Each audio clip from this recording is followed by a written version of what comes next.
the day when I finally let her go, I went back and looked at all the databases and nothing. I mean,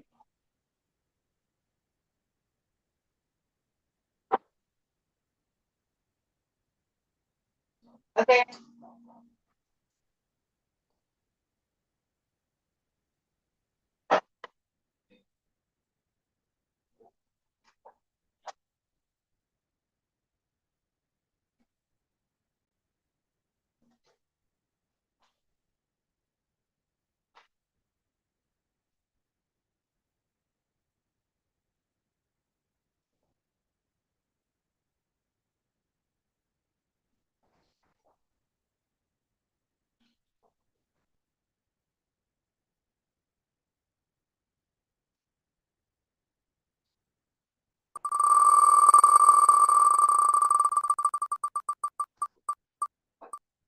Hey.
I just pick and choose because I don't have time to spend an hour at a thrift store scanning everything. Because I don't. I run another business, full-time business, so I don't. Yeah, so I don't. I just tend to go in when I have time, and that's not my primary sourcing anyway. But when I do go, I kind of eyeball what looks interesting to me.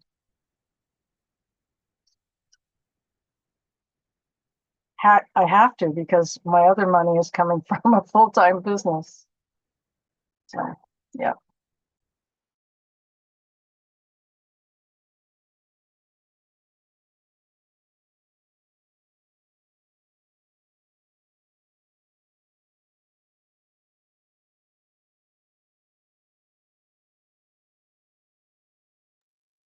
So we can start over.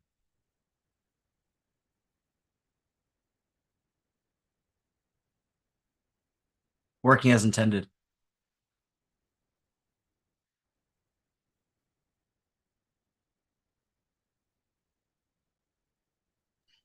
Can you hear me?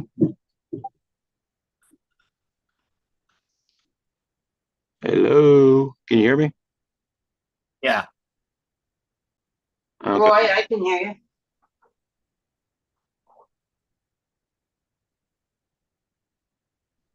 I don't know. Is That's it the actually Zoom fun. call that they don't hear, or is it the YouTube they don't hear? Your Zoom doesn't say streaming to YouTube. Are you streaming some other way?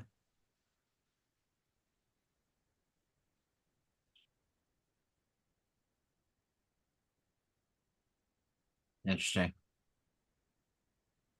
It's usually there's a little banner at the top when you're recording and streaming us.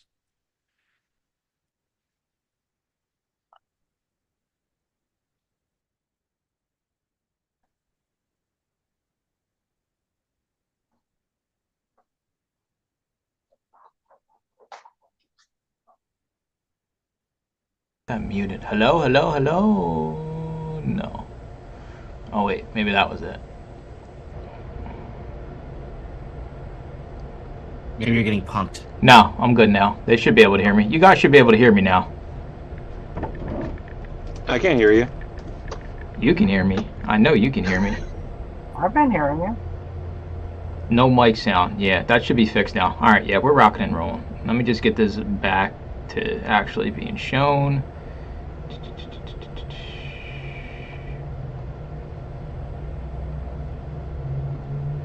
It's not showing any video. All tens. Time for the students to become the teachers. Yeah, when it comes to technology. All right, we're good to go. Anyways, I lost track of thought. So I came across two other scanners. One with the ring scanner, other one was cherry picking, and I scanned behind both of them in a lot of the cases, and it was, I don't know, like I thought when we go out to thrift stores, the whole reason we're there is to scan as much as we can to basically get as much as we can to make money at the end of the day. And I scanned behind the guy with the ring scanner. If you're watching this, buddy, sorry to break it to you, but you're not scanning everything, and I appreciate you leaving me all the money. But then he went and scanned behind me and got nothing. So, like, I don't know, like, is it, besides the rare occasion, like Troy has, where she has another business, this is just for fun because she's passionate about books and she knows what she's looking for. But, like, your typical scanner, like, I guess I would sit here and argue that the reason why most people don't succeed and can't grow their inventory is because they're not actually scanning the majority of the items that are in the stores, even though I get it's not exciting when you're out there, right? And you're just scanning. But if you're going to treat this like a business, then scan them. It's quicker to scan the barcode than it is to think in your head whether or not you should scan it. So just have that in the back of your mind when you're out scanning. I still scan the majority of stuff, believe it or not. Like, I just scan. I'm much faster just scanning and scanning instead of somebody just, you know, trying to pick and choose. And you probably could argue, yeah, I have some knowledge, but at the end of the day, even when I'm listing items, it's not like I'm really paying attention to what they are. So, like, you would have to have this deep knowledge base about, hey, this is exactly, you know, I know this is worth it, or that's worth it, or I sent this book in last week, or I sent that book in last week. Kind of ticked me off, especially the guy with the ring scanner. I'm like, dude, come on, scan the stuff. And he left behind good, fast-moving religion books that were actually profitable. Scan everything. Yeah, I agree. I mean, it's the whole reason we do this. There's no other reason to go to a thrift store and not scan all the stuff if you want this to be an actual business. Okay, I'll give you a pass. You're not going to scan all the trade paperback romance novels, but this is just run-of-the-mill stuff. Like DVDs, this lady came in behind us and was just picking and choosing what DVDs to scan. Deb wound up getting, like, you know, close to 30 profitable DVDs. This person got, you know, nowhere near as much. And don't be afraid to scan behind people, because perfect example, both cases, I scanned behind both these people and I was still finding items. And even if they are scanning everything, most of these people are using default trigger sets, which in turn are not, you know, they're going to leave a lot of money on the table if they're using default trigger sets. So even if you see somebody, unless it's me, scan behind them. Even me, you can scan behind me. I might leave some behind here and there. If I see you, I'll be like, I'll leave you behind one good book just to see if you scan it. I'll keep an eye on what shelf it is. But yeah, I don't know. It kind of might have different metrics for profitability. 100%. And, you know, that we all know them default triggers those things are death traps when it comes to the business, especially in the beginning. I saw someone scan the same thing with the same app. His turned red, mine was $40 profit. You should have went over and asked him. I was too busy scanning everything in the disc media, Mike. I mean, you know, it's to your point, and I know that I cheat myself if I don't scan everything. Sometimes I just get done with that. Like you and I talked about that earlier this week. Like, you know, if you're there for 3 or 4 hours, you can't scan everything in there. If it's a 6-hour sale or you have all day, like it wears on you at some point. But I know that, like, if I just go cherry pick stuff, I'm leaving the good stuff on the table, because I truly think if you were to go just look and pick out the best 100 books you think will make money, like obviously you find your Black Law dictionary or certain other things in there, but like that last 20 or 50 items, like you might almost be better off with the averages and stuff like that for some of it, depending on what types of media we're talking about. Because I get shocked, like you scan this book, it's like, how the hell is somebody going to pay $80 for this book that, like, I wouldn't think anybody would read, but it's like the esoteric stuff does better. Older stuff can do better. Sometimes it doesn't, though, right? So you really do, like you said, scan everything, get those ISBNs in there. I should do that at my next library sale. I should just go spend $100, choose 100 books I think are going to be profitable. It probably wouldn't be. I think I would do decent at a library sale because the book quality's better, like than your average thrift store. But like in a thrift store, I don't even like.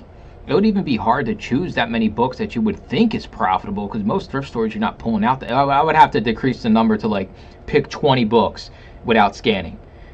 But that what's the point, right? You'd rather take home 100 profitable books, like if they're going to meet your targets. If you scanned, 1,000 or 10,000 items, like you'd rather have the 100 books at the end of the day.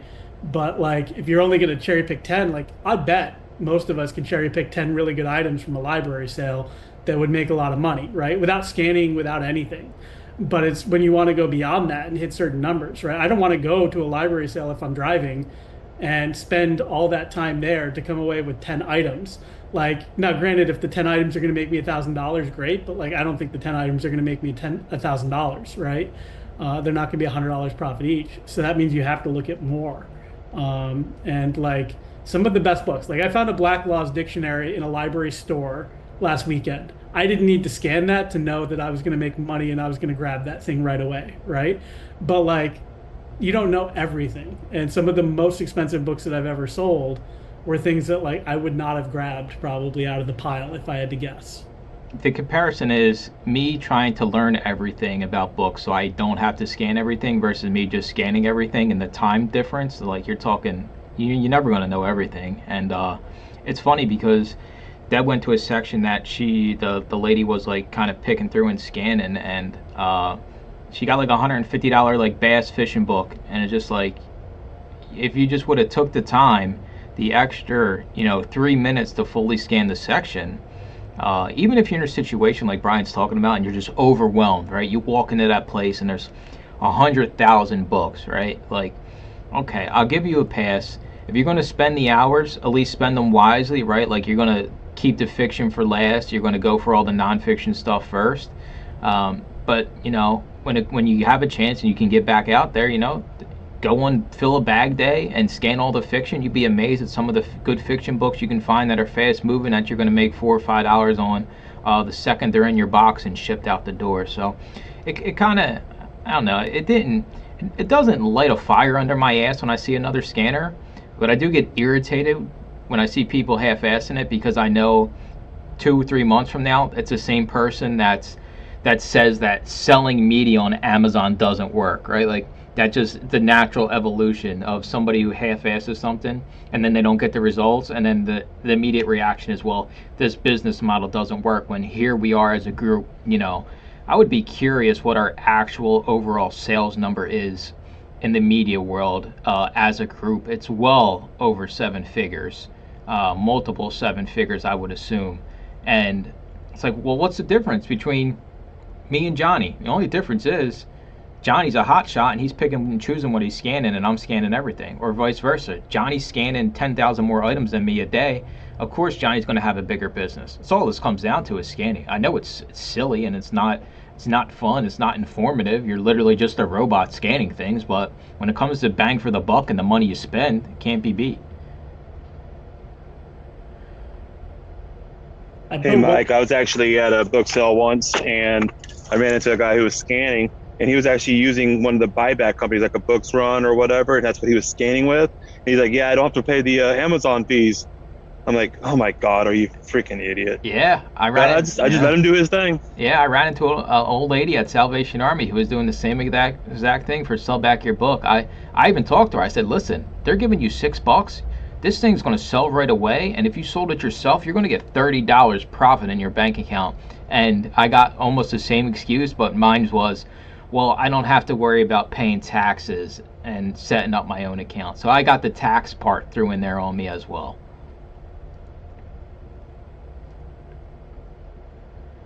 How accurate Can I is? make a plug for scanning? Go ahead. When's the last time you've been out scanning? I have never scanned in my entire life, Wow. ever. Not one thing. Teach us your ways. But I do work on the biggest book and media charity in the Washington, D.C. area. And I just want to give a shout out to everybody who's out there in the metaverse, in YouTube and everything. The sale this year is March 8th and 9th. On the first day, I can't remember exactly how much per book, but on the second day, it is you get a Trader Joe's bag and you can fill it up. And I think it's like for $15 or something like that with as many books as you want. But don't try to hide them from the day before, because I go through, find all the hiding places, and then we shelve all the books back into the categories. But the location is the Bethesda Chevy Chase High School, which is on some sort of east-west highway in Bethesda, Chevy Chase. So, and I think it starts, I'm not sure exactly, but you can go to the website, and it is the Bethesda Chevy Chase High School PTSA. So those 2 days, and we have a lot of scanners that go in, but it's huge. Like I think we had 80,000 books last year. Not just books, but vinyl, DVDs, everything. Well, I took all the DVDs. I took the digital media last year. But other than that, I mean, it's huge. I'll be staying home that day. Well, actually, I'm not driving to DC without that disc media, Roz. You can't steal it all ahead of time. I mean, get those backroom deals. That doesn't work. I was their digital media person last year, and I think I raised about $3,000 for them last year. Just selling it on Amazon or whatever. I didn't know book hiding was a thing. This is something that maybe I need to get into, because it sounds like it's, it can be lucrative as long as Roz is not there, with her flashlight Right. after the sale trying to find this shit. And plus, I had student volunteers from the high school, so I'm like, I put them all on these like little egg hunts, And they were hiding behind chairs and in closets, the bathrooms, so that when they came back the next day, they could get the whole bag for $5 versus, paying $3 a book or something like whatever it was. I don't know. I've never scanned them. I've never done anything. I've only ever handled their disc media, which I just pick up with the Uber. And So, Roz, when I lived in the DC area, I hadn't been to one in a while, but I remember in the late 90s and early 2000s, Goodwill used to have like a 3-day sale. Do they still do that there? Do you know? It was just strictly books, and it was huge. Back then, I was not selling. I was getting books that I wanted. So. Well, I do know. I don't know anything about any Goodwills or thrift stores or anything like that. I refuse to go. But the issue is I think the actual capital DC has something going on. I have no idea what that is. I never went there. But I do know that there's probably one, but this is the biggest. The biggest one is March 8th and 9th, if that's Saturday and Sunday. Could I pay you to go scan? Yeah. All right. Absolutely. Shoot me. I still have my, I don't have a ring, but I do have a scanner, which I me, have on Facebook Marketplace, but it's not sold yet. You figure out what your percentage needs to be. I would say I'll do 90-10 me. Jesus. Shameless. How accurate is GoToLister on profit? It is, all right, listen. It just goes off the profit from the item and your buy cost, so it doesn't factor in your shipping or your placement fees. Keep that in mind, especially if you're listing the lower dollar stuff, right? Like you can list something at $6.99. I'll say the profit's $1 something, but that's not factoring your shipping or your placement fees. So just have that in the back of your mind. That's why you always get difference, right? You scan something on Scoutly and you go to list it, and its price is different. Oh, I might be making more money. Oh, I might be making less.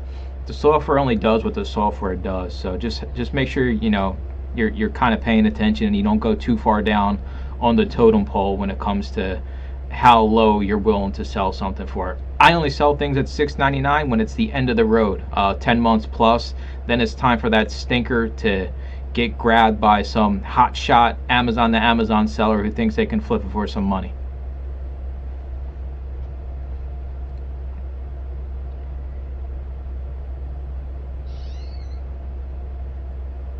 We got anything else going on out there before I continue my tirades?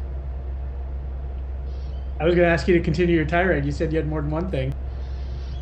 All right, so I was complaining about the scanners. Oh, this API stuff, man, it's everywhere. The API is just, listen, it is what it is. We can't do nothing to change it. There's nothing we can do. There's no software that's going to correct what's going on at Amazon's back end, right? But if you look everywhere you look, people are having full mental breakdowns that this is the end of the line because of Amazon's API. Do what I said to do. You just give yourself an extra day to list them and let them sit overnight. Now, there are items that are going to error for, it's been 3 weeks. I got the same stack of items that have continually errored for 3 weeks. Those now go into a separate pile. We'll try them again in a month. But we're talking 1% of your actual items that you're listing. So it is what it is. It sucks. It used to be a lot easier, but maybe we didn't appreciate it when it was a lot easier. And now that it's a new year and everybody wants to double down, we're all like, oh man, this is absolutely terrible. Yeah, it's terrible, but I mean, you could argue going to a thrift store without a barcode scanner is terrible, but the one person I seen this week was out there with just a phone scanning. So that's another thing. You couldn't pay me enough money to go in a thrift store without. I did it in a video probably like a year ago, and I went in with my phone and I was just trying to scan with the phone. Forget about it. I quit this job. I'm finding something else, some other type of reselling scheme I can get ahead on, because scanning with the phone, I guess if you're going to scan everything, it sucks. But if you're going to be picky and choosy, I guess you can get away with it. Hey, quick question for you. Can you hear me? Yeah. I'm curious, for your the pile that's rejected a couple of times, have you tried actually entering those in Seller Central? Yes. Because I haven't yet. It didn't work still? No. Okay. I got a big pile of, I think it's like, I mean, it's decent size, like 37 or 38 items that just keep, Maybe, even though I can see they have prime offers, which is the frustrating part, but it is what it is. maybe somebody else can back me up on this. It seems like the books have way more errors than the DVDs and CDs. It's audiobooks is where I'm getting crushed, which used to be a huge part of my business because it's the one thing that's like somewhat well priced for my It's area. tough now. I mean, the audiobooks last year when I did all the digital media for the school, I mean, we had a ton of audiobooks and it was really hit or miss. I don't know what happened. I'm with you. Is it Jeffrey? Yeah. I'm with you. It used to be something very profitable. Steve, But yeah, now- I seen your post in the Discord, Steve, about the brand new Nintendo games. I would just sell them on eBay. You'll probably be able to you might even be able to get more money for it, and you don't have to worry about getting scammed. And I hate to say that as an Amazon seller, but you are way more likely to get got on Amazon than eBay. You have much more recourse with eBay. You got pictures of the actual item, so just sell them on eBay. You'll get close, if not more, for those items. Yeah, it's crazy. You even found sealed Nintendo GameCube games. Those are, need Sony and Disney to start accepting applications. Stacks for each are growing rapidly. Anybody have any luck with Sony or Disney lately? No. I just rescanned about 30 DVDs on Disney, no luck. I'm just guessing it's all hard gated. Yeah. We'll Well, have to have a group celebration once they become ungated. We'll all well, have so much money. I'm already inside the club, and listen, when they ask me, hey Mike, you want to let anybody else in? I'm like, wait a minute, Johnny, don't open that door yet, dude, because once this door opens, there ain't no going back. So, Kool-Aid Man style. Let's do it. Johnny's like about to remove the big piece of wood that's like keeping the doors closed, and it's like, do we want to do this? Do we really want to? I don't know. The hard gates. It's tough because they used to just be a time thing, but Q4 has come and gone, and a lot of you are still seeing those hard gates. And I mean, maybe that's why I've been seeing more success with like Disney DVDs lately. But yeah, it sucks. Hopefully, listen, I know we're all not going to flood the market. I hope it opens for you. I'm just saying there might be a timeline in this universe where it never reopens. Be I honest. did get Go ahead. Sorry, I did get ungated in Nickelodeon a couple of weeks ago, and I think part of the reason was I've just, it does not matter whether it's right or not, just request for them to remove negative feedback, because I got several removed that definitely weren't my fault, but there was one that was kind of in the gray area, but I requested that it got struck, and it got struck instantly. And because that improved my seller rating, I applied for Nickelodeon again, and I got it without an invoice. So I guess food for thought for everybody. To be honest with you guys, I just wholesaled my Disney stuff off because that's just tied up money. I mean, I don't know when they're going to lift the gates on that. It's been a minute, so might as well get some money out of it.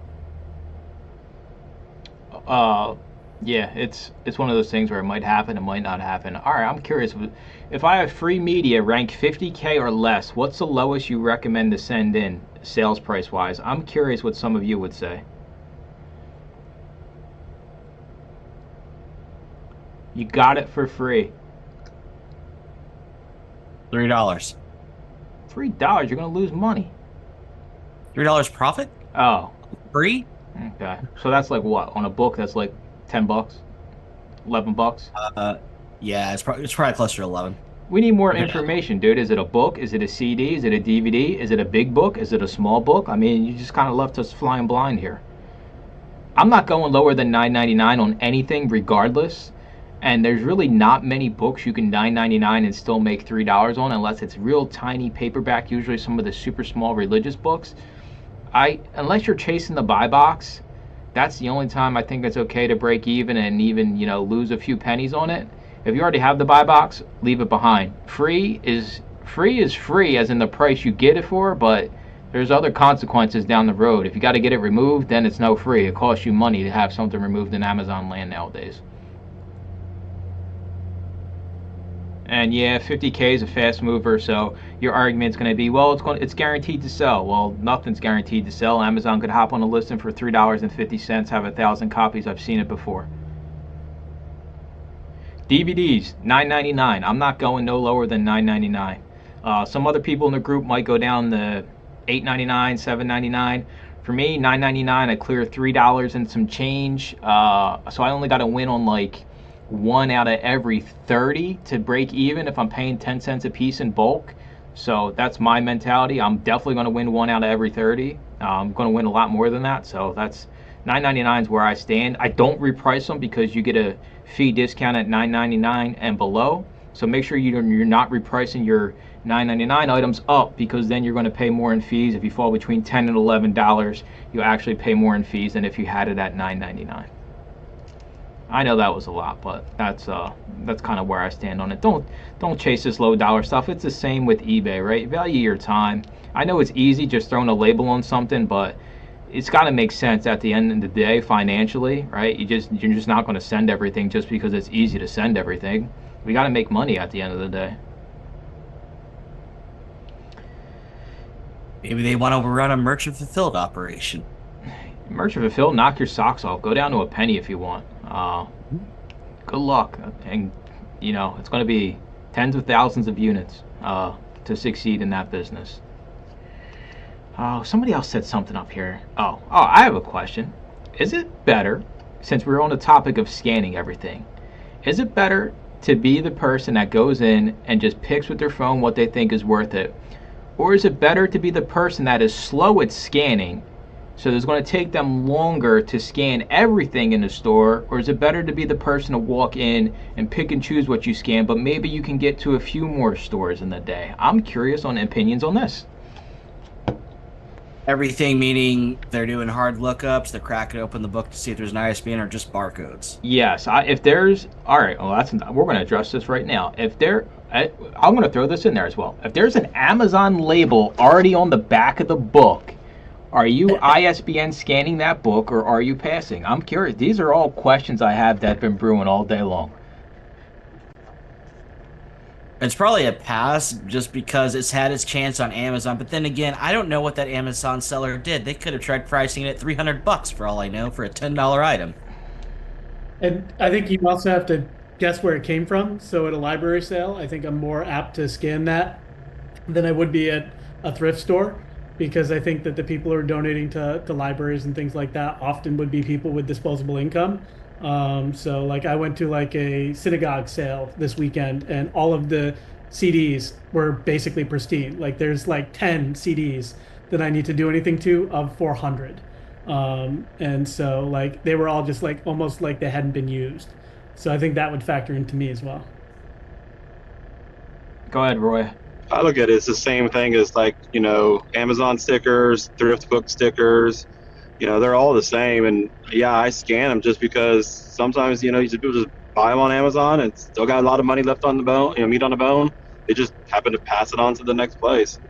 If nothing else, it says it has sold at some point on Amazon or thrift books. I'm in the same boat. I think I do it just to see what crazy maniacs send in that non-profitable book if it isn't profitable. Like, who would send this into Amazon? This thing's a dud all around, right? So even if it's a dud, I still get a giggle out of it.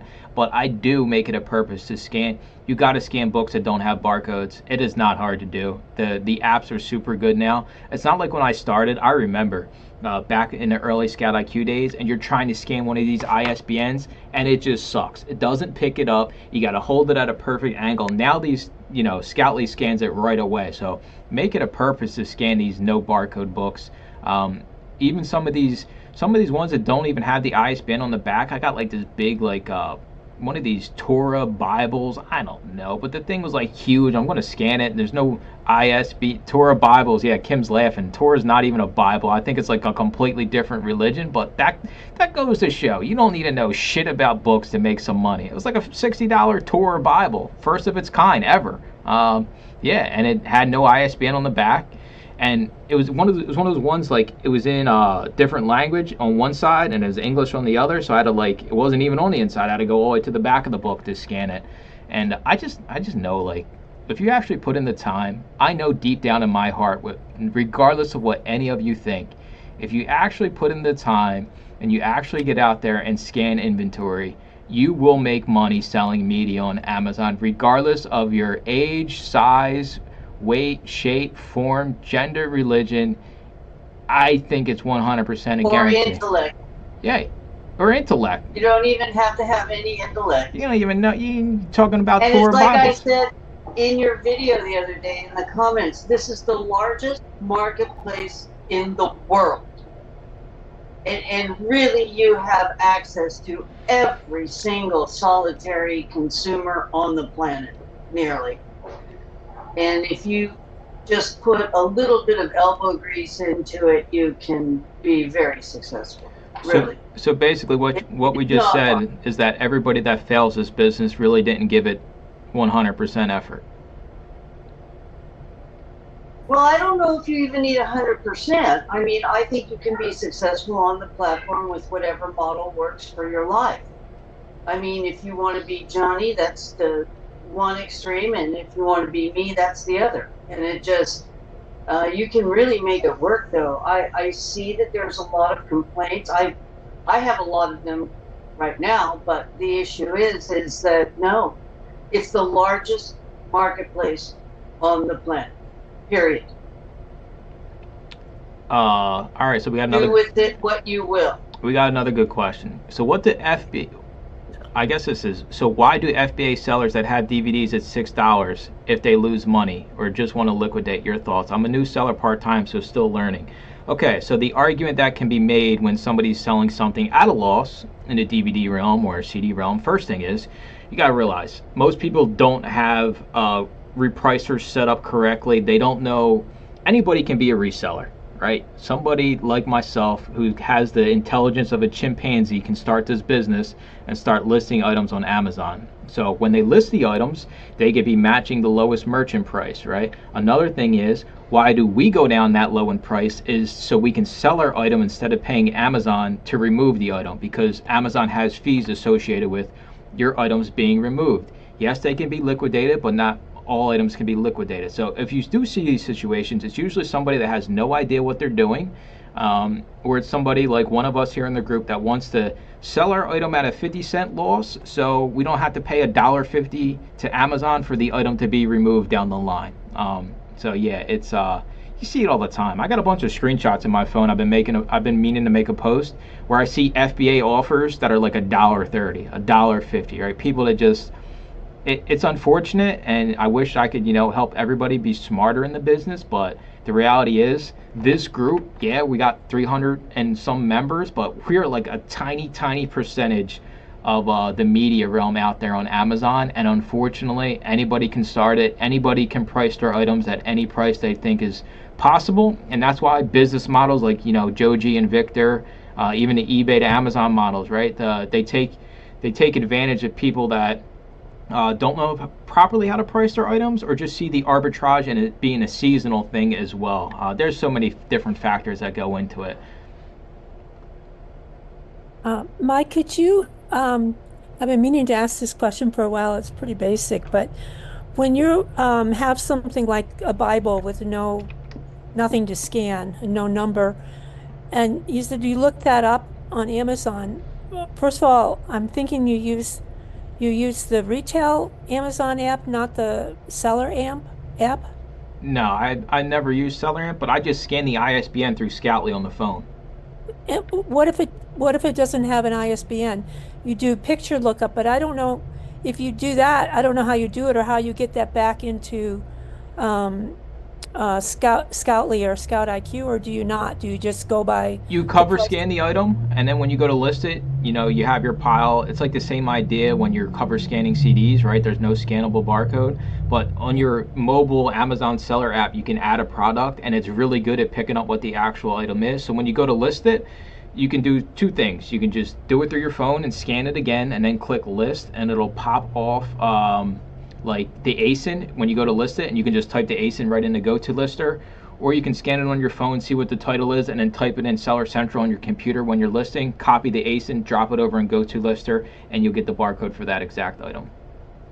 When you're deciding whether to pick it up or not, how do you do that? When you scan it with the seller app, it'll give you the details of the new offers and the lowest used offers when you click on the product page. So you'll scan it, you'll see there'll be multiple listings most likely. You're looking for the one that is actually your book. Make sure it's the paperback or the hardback. Make sure it's the CD, not the record. And then you want to go off the lowest rank one that is a paperback if you have a paperback. You click on that and you'll be able to see, it'll tell you estimated profit, lowest new price, and then you can click the use and it'll tell you the lowest used price, and then you can kind of make a decision based off of that. Oh, okay. I don't know, I've been like trying to find one that has an ASIN and then putting that back into Scoutly, but it's very time consuming.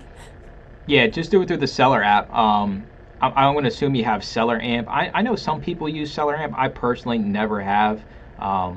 No, I meant to say app. Okay, yeah, just use the seller app and then act like you're going to actually list the item after you cover scan it, and then you'll be able to see what the estimated profit is. And I've actually never listed an item without go-to lister, I have to admit, so I'll try that. Spoiled new Amazon sellers you all are. I am. It's all right. You don't need it. I just usually cover scan, and then on like the seller app, you just click the list button, like to where it pops up the listing, and then it says the ASIN at the top. You just copy and paste it in Scout IQ or Scoutly. You don't actually like complete the listing. Okay. Oh, awesome. Thank you. We got anything else going on out there? It's freezing cold. The winds are like 1,000 miles per hour up here in the penthouse. The winds are just blowing through the windows. I'm freezing, but what are you gonna do? I got 8 boxes out last week. Still got my stack of errors that have been errored out since the first week, but the overnight thing works great. Just plan accordingly. It shouldn't set you back that much. Other than that, back to the pawn shops this week for me. They're due. It's time to hit the pawn shops again, so that'll be a lot of disc media, maybe a few books, run my routes. Hopefully I can continue to do 1 box on average every single day, so 7 boxes a week. I know that's nothing to a lot of you, and that's a lot to some of you, but that's kind of, if I can get 1 box every single day, that'll be double what I did last year, my overall box quota, which in theory should double my overall sales, which will double my overall bank account, but then that doubles my overall tax burden. If you haven't done your taxes, get your taxes in order. I already bit the bullet. I like to get it out of the way right away once I get all my 1099s. It's just part of the business. Set aside 25% for taxes. Worst comes to worst, you have some extra left over, you can just put it back into the business account or save it for next year's tax bill. Just make sure you have something set aside for taxes. Make sure you file taxes. If you can't file it in time, put an extension in. You don't want to be on the IRS naughty list. Yeah, Mike, I was just going to jump in quick as a new seller who's coming from eBay. Scanning is like, I had an epiphany when I found you and you started talking about the scanning, and I went, wait, I can just go scan versus having to build all this product knowledge. That's fun in some ways, but other ways I'm like, I don't want to build all that product knowledge. So I am all about my little finger scanner, my little ring scanner, because that was actually one of the appeals, because I was like, no, Amazon, nope, too complicated, don't want to do it, too many horror stories. And then all I had to do was see one scanning video, and I'm like, I'm here. I'm a convert right here. It's super easy. I think the gray area you get into is people that like are passionate about the books, right? Like eBay sellers go so hard, like they work so much harder than Amazon, especially in the media realm, like the photos, the knowledge, everything that goes into it. And eBay's a passion business. You got to be passionate about it. Unfortunately for me, I am just passionate about the money I can make off the books and not the actual books. And I mean, eBay's a great place to make money if you're willing to, buckle up and do what eBay expects, right? Like the titles, the photos, all that, everything that comes with it. You can be very, very profitable in the eBay realm. It's just a lot. For me, I see the easy path of just scanning stuff and not having to deal with customers or shipping anything, and I get excited about that. But if I was passionate about books, then 100% I definitely would have, an eBay store with books that I was interested in, or things that kind of interested me. But it's just so much easier to scan and sell barcode media on Amazon. But like you said, it sounds big and scary. Oh my God, Amazon, right? Like this is the end of times. And I'm just like, just give it a shot. It's really not that bad. I know. I'm in a different group, and all I said is, because I was not actually a bookseller. I was doing something else that I really don't care about. And I'm like, well, this is now truly a waste of my time, because I don't care about any of this. But I put a comment down in the group, and that's how I found you, because a couple guys jumped in and said, go find the used book guy, go find Mike. But I was like, absolutely not doing Amazon. I was like, I am not doing Amazon, so can I do this in Facebook? And then people kept coming back and going, you really want to go look at Amazon? I'm like, nope, I don't want to do this. And then I watched you scan, and then I was converted instantly. I mean, that's a benefit of this business. Anybody can do it, right? Like you don't need to know a lot. And I'll be straight up. If I get canned on Amazon, there ain't no shot I'm starting an eBay book business. I'm just letting everybody know right here, right now. I will be the person that's scanning for buyback companies before I'm trying to have a 10,000 item eBay media store. There's easier, in my eyes, there's easier ways to make money than to have, the 10,000. I mean, I see what Johnny went through when he, got his store over 10,000 eBay listings. That shit is a grind, not for the easy, faint-hearted. I mean, yes, you can make money, but it's going to be a grind that, is going to take a lot of time to get where you want to be. And hey, the antique books do well, but can I find a shit ton of antique books to make money? Not my area. I mean, and I don't have the knowledge to even tell you what's popular and what's worth it and what's not. I mean, I found one of those black law dictionaries we were talking about. I've been doing this for 5 years. I found one of those stupid things. So like, I only knew it from a YouTube video. I found 2 in the wild. libraries. It's crazy. Can I do some videos about taxes and paperwork? I do my own taxes. A lot of people here have a CPA. Deb, she started her own business, so she did her own taxes from the beginning. So thankfully, I had somebody to lean on.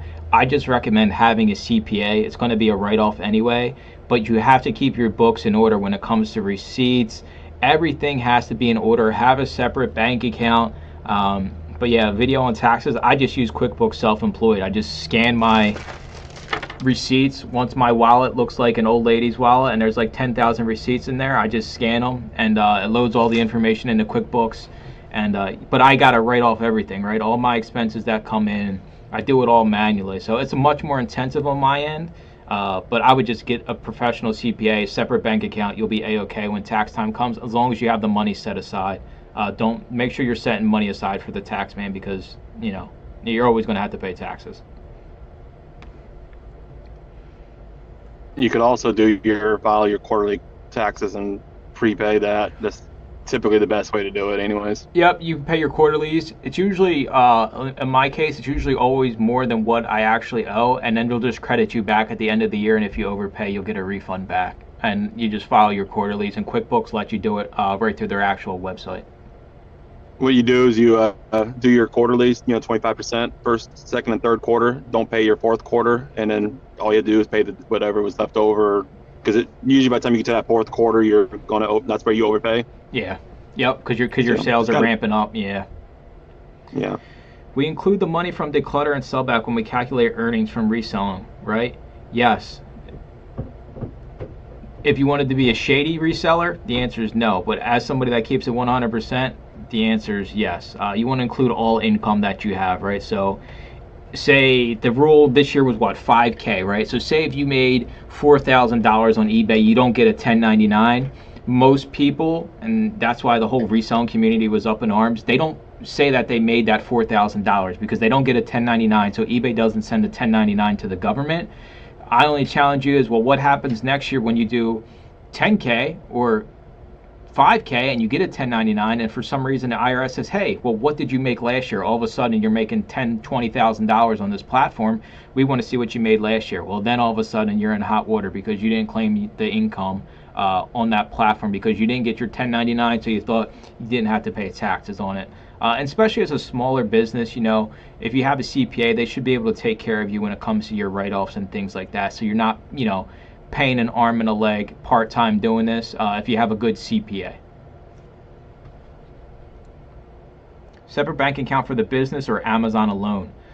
For the business, so you just got to keep all your business transactions separate from your personal transactions, right? Like you don't want the thrift store money coming out of the same bank account your Domino's pizza comes out of, right? So if you do ever have a problem or you are using a CPA, it's much easier for them to go in and see exactly what you spent. And you also want to keep a track of your actual paper receipts, right? So QuickBooks, for instance, I upload these photos, they stay stored on QuickBooks. So I don't need to keep the paper ones. But if you're using a CPA, I would do something like a file folder, keep all your actual paper receipts just in case, because if they do decide to audit you, you're going to need proof of that. You can't just say, hey, I spent this much. Well, they're going to say, well, where's the receipt? What did you actually buy?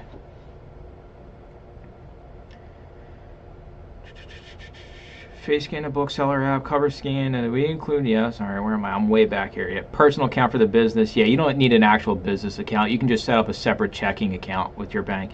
To use an app to track your mileage when running your routes. All right, somebody that uses, I know Mile IQ is a popular one. I personally write all the vehicle expenses. Go ahead, Roy, fire away. I was just going to let you know, since I actually have two different businesses and I'm constantly on the road, plus we also have fleet vehicles. We have 3 fleet vans for our other business. We have it's called Bouncy. It's the app, it's the dashboard, and it comes with basically these little dongles you plug into your USB 2 port. And it just monitors all your mileage. Every time you start the cars, turn it off, keeps up with your speed, GPS, it's GPS tracker, the whole works. But what's nice is every single trip is recorded, and I can just pop on there and say, it's called the Amazon business. This one's my other business. This one is a personal, and I can just actually itemize all that, print out a report, or send the report to my bookkeeper.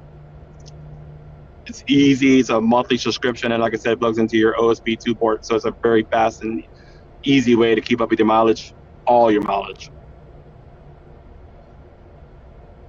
There you go. I write off actual expenses because the Lamborghini takes expensive tires, so I actually make out better if I'm writing off actual expenses, oil changes, car washes, rims, things like that. You know, systems, sound systems. Mile IQ is like 50 a year. Yeah, but most people do benefit from the miles, and there's plenty of apps. Just do a little bit of research, they'll all kind of pop out there, and you can make a decision. I'm already using my OSB 2 port. Yeah, OSB 2 port. You might as well be telling me about like something that's like I have no idea what it even is. It's a damn thing down there. It's that thing down there. Yeah, It's what the service centers use to plug into and get the readings from your engine when it comes time to take the car in for maintenance. You can do other things with it.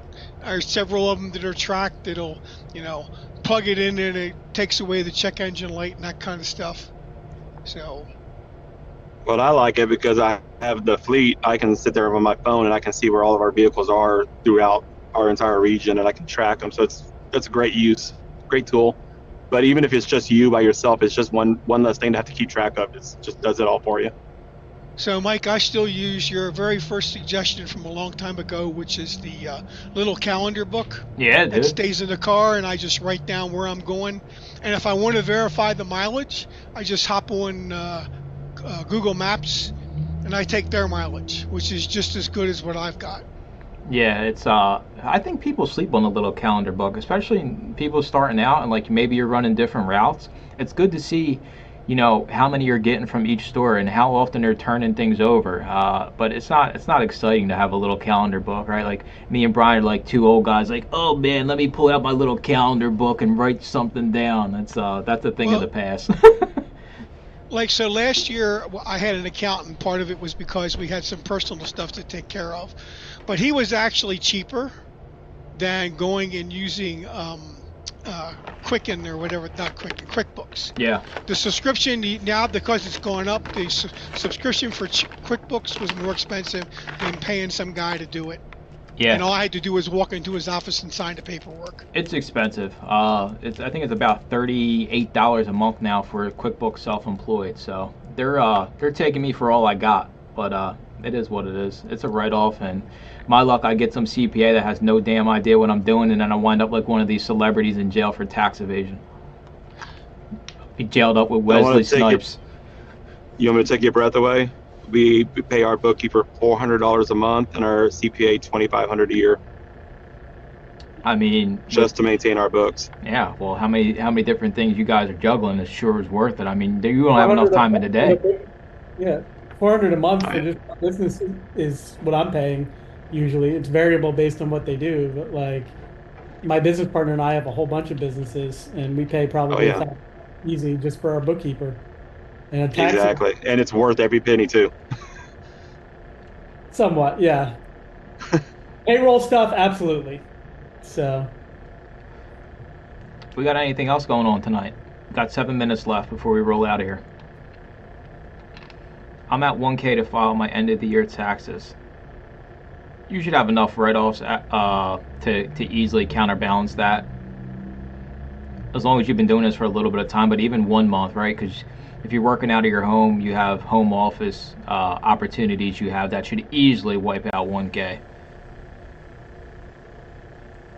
Because the percentage of your utilities in correlation with the percentage of the size of your office to your actual house, you can write off a percentage of utilities.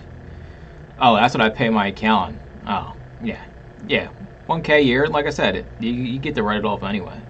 It's well worth it instead of trying to be somebody that tries to do it themselves and has no idea. Like I said, I've been doing it for years. Before I was even getting 1099s, I was doing it. So, and I have Deb in my corner who's been doing it longer, so I have a little bit more information. But if you have no clue, like, just get with Cheryl. She's got the YouTube channel. She's got the group. She's got reasonable rates. She's a reseller as well, so she'll take care of you. She won't charge you an arm and a leg. That's what I always tell everybody. If you don't know what you're doing, sit down with somebody that does, so you don't get, taken advantage of. and you don't want to give the government any more money than you have to, because they'll take every penny you got. They don't care. What was the name of Cheryl's YouTube channel? Give me a second. I'll get it pulled up.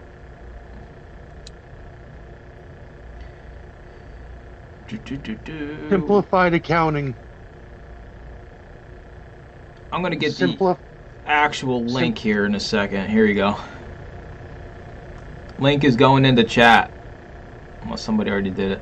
Hot shots. No, here you go. She's also got a Facebook group. And you can book her for one-on-ones and consultations and everything like that. She's super helpful, super knowledgeable, and super friendly.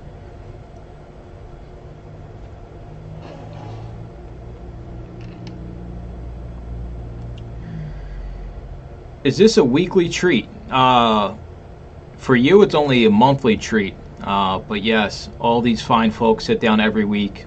It's usually every other week is me, every other week is Johnny, depending on the week. eBay is annoying because I got a 1099. I say 90% of the stuff I was selling from around the house from years ago, so I didn't have any cost to counterbalance the eBay sales.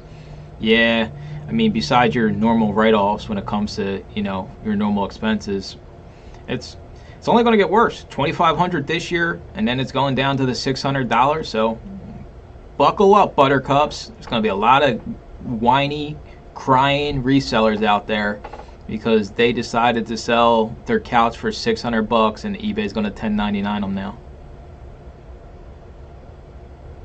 Unless it changes, right? It's the government. They could always change it back.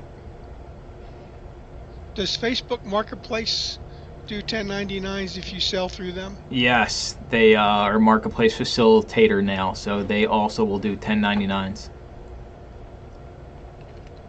But I think that's if you buy through the marketplace, right? Because they can't track, you know, you saying you sold your DVDs to me, right? They're not going to say that that's your income because they don't know how much you got for it, etc. But if you buy it through marketplace, then it's tracked.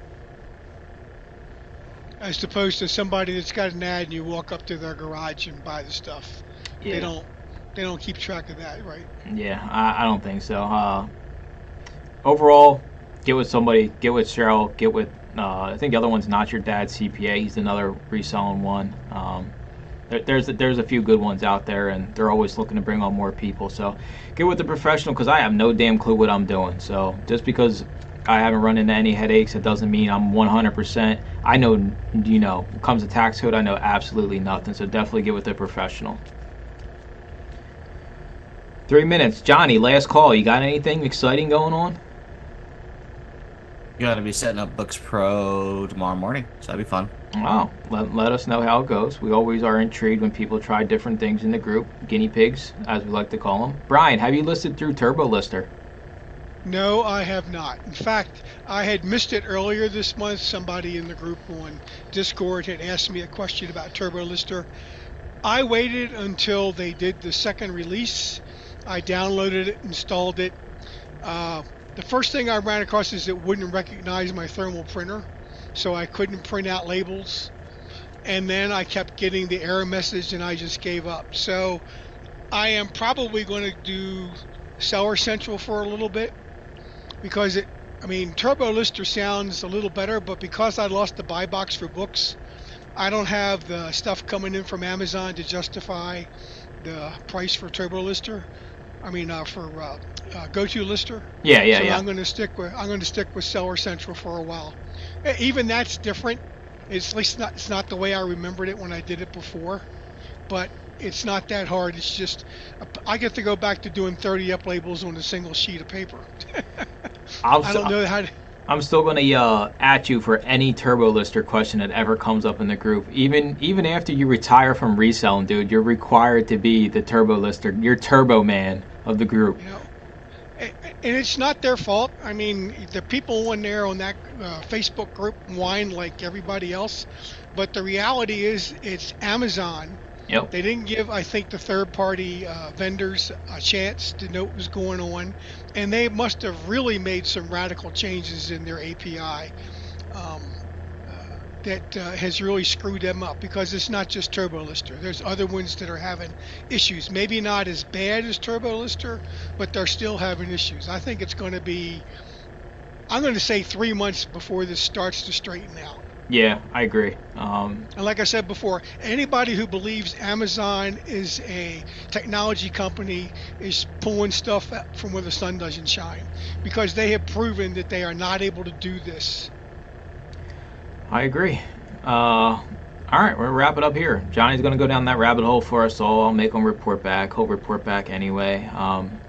If you ever have any questions, reach out. Make sure you get your taxes taken care of this year. Don't ask me tax questions. I'm not a professional. You're not suing me. All right. I don't have money. I sell books for a living.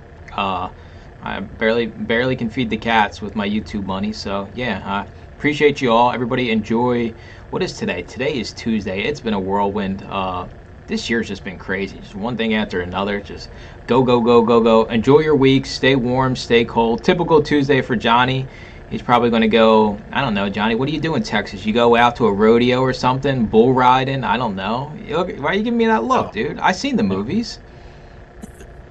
No. I've seen Rocky 2. Doesn't mean I expect you to be boxing, Mike. Dude, you better believe it. When I'm done, I'm going down to Philly. I'm running up the art museum steps repeatedly. Okay. I just see you, the call ends, you get up, you grab your cowboy hat, you get outside, you jump on the horse, you put the Marlboro in your mouth, you light it up. I don't think he's a cowboy, dude. What do you mean? No. No, he's not a cowboy. He might be a gaming nerd, but he's not a cowboy. If he had a cowboy hat, he would look 100% like a true Texan. Nah, I got cousins who are real cowboys. I don't got enough flannel on. The pearl snaps aren't happening. Yeah, you don't have the spurs either, dude. He's a new age cowboy, all right? There's a new cowboy out there. So what does the new cowboy do on Tuesday night?